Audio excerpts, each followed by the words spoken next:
ka video akasooka yabadde yeekuba engalo nga wansi abamu bagambye bwabadde buugi, abamu bagamba kyovu, abamu bagamba yogati, naye wansi ebyabadde bivaayo tebyabadde birungi. Yoyo no mwana muwala Shanelips abaana abawala nsiiba mbagamba nti mwongere okubeera nga mwefaako wansi eyo otuuka kirisa okufulumya ebintu byo ku mutimbagano munnange ng'agirisiti wansi wali fayini nejjo n'okuma okubeera nga teweefaako teweesitiimingako okubeera ng'ebicaafu ebyo bifuluma then ojja kubeera ng'ofaanana nga bino by'olaba byonna kambiko obeere ng'owuliriza. Omwana kaakano wano yakutte engalo bbiri bweziti nga n'olugalo lumu terumala. Yakutte engalo bbiri n'akola bw'ati nga n'olugalo lumu terumukkusa.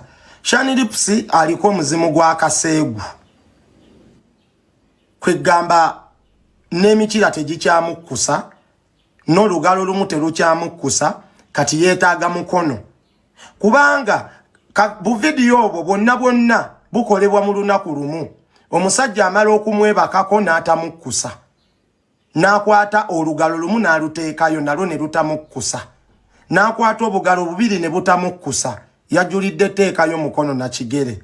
Kwegamba omwana ono munnange yeetaagira ddala oba mukira gwa ngamiya oba yeetaaga gwa elefanti tetumanyi, naye nga ye yeetaaga ssaala kubanga kati n'obusolo tebukyamukkusa. Kakati tugende maaso buvidiyo bwabadde busatu.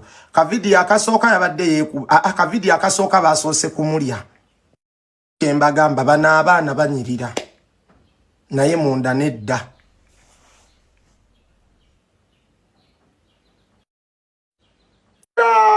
Mashallah. Era ddala you have beautiful lips. You have a beautiful face.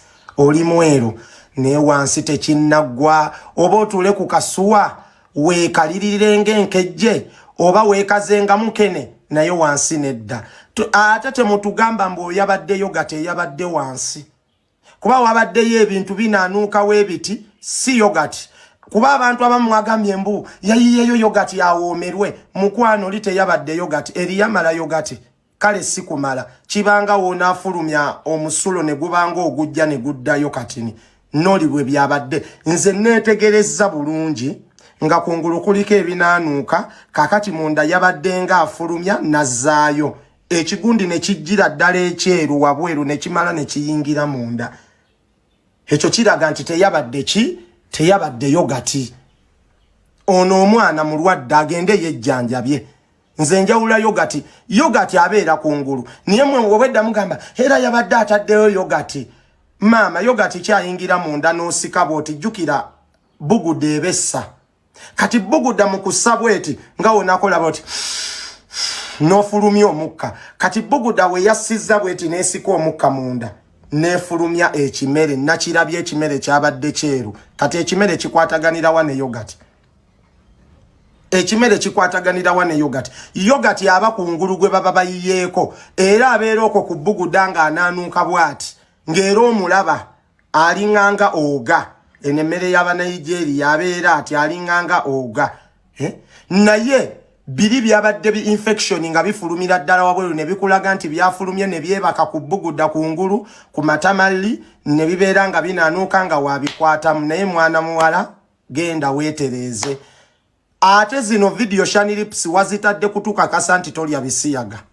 Ge mazima.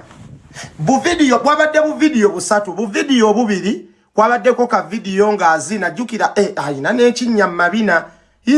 Naye abakazi muli bazibu. Niye bakazi lwaki mufeekinga obulamu bw'amabina? Nobeera n'ekinnya ekinene ennyo mu kabina oba empiso baamukuba ya ngamiya oba empiso baamukuba ya mbalaasi. Ekinnya kyesima muli n'akubako tatwabuzeebuze kati gwe woolaba nga azina amabina bw'oti ogambaho bannange ne bannange omulungi tabulwako kamogo.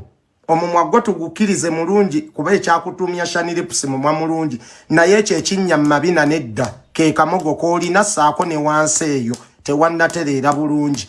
Sebo yakwata ebbina nagenda oba eno mu batatu ne bakubamu ebinnya kati bino ebya bbulaka bibuzaabuza ekinnya woba otunuulidde akabina gwe toswalaba nti kinnya kyesimye maama kiri ekinnya okozaamu n'akawunga konyizenyize ng'otaddemu ekinyeebwa n'olya kinnya kyennyini